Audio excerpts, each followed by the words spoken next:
తెలంగాణ జాగృతి ఆధ్వర్యంలో ఆగస్టు 4, 5, 6 తేదీల్లో నిర్వహించనున్న 72 గంటల నిరాహార దీక్షకు సంబంధించిన పోస్టర్ను తెలంగాణ జాగృతి అధ్యక్షురాలు బీఆర్ఎస్ ఎమ్మెల్సీ కల్వకుంట్ల కవిత ఆవిష్కరించారు. అనంతరం యాదవ సంఘం మాజీ కార్పొరేటర్ మేకల లలిత యాదవ్ మాట్లాడుతూ బహుజన బాంధవు కవిత బీసీల కోసం నిరాహార దీక్ష చేస్తున్న సందర్భంగా ఎమ్మెల్సీ కవితకు పూర్తి మద్దతు తెలుపుతున్నామని అన్నారు.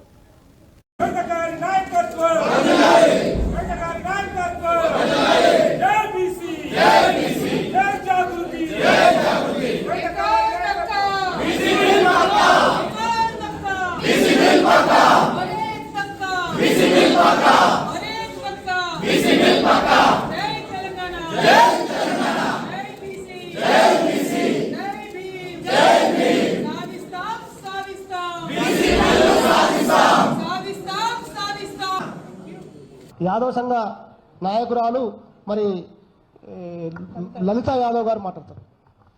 అందరికీ నమస్కారం.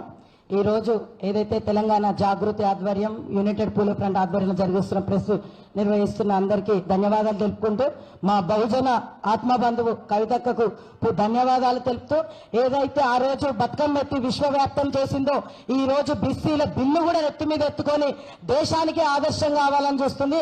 ఈ రోజు ఏదైతే ఢిల్లీలో ప్రెస్ మీట్ పెట్టినప్పుడు ఆర్డినెన్స్ జారీ చేసిందని మేము సంబరాలు చేసుకునే కొన్ని చిల్లర నా కుక్కలు అందరూ ఎక్కడ పోయి ఇప్పుడు ఏదైతే కవితక్క చెప్పంగానే ఎండలో తెల్లారే మీడియా ముందు మాట్లాడి చాలా చిల్లర మాటలు మాట్లాడిన తీర్మానం వల్ల నువ్వు ఎక్కడ పోయినారో ఈ రోజు ఎక్కడ సోయినావు మళ్ళీ వారం 10 రోజులు ఎక్కడున్నావు ఏడ వండుకున్నావు ఈ రోజు తెలుసుకోవాలి. ఎక్కడ పొత్తులు పెట్టుకుంటున్నావు అది తెలుసుకొని జర జాగ్రత్తగా చూసుకొని ఏదైతే అక్క చేస్తుందో బీసీలో కొట్టారో అక్కకు లేకపోతే మీ ఎంతమంది మంత్రులలో సోయున్న మంత్రులారా ఇలా ఆలోచన చేసి రాష్ట్రంలో మనం ఎంతమంది ఉండాలి మనం ఎంతున్నా మనకు ఎంత వాటా అని మనం కొట్లాడలేం.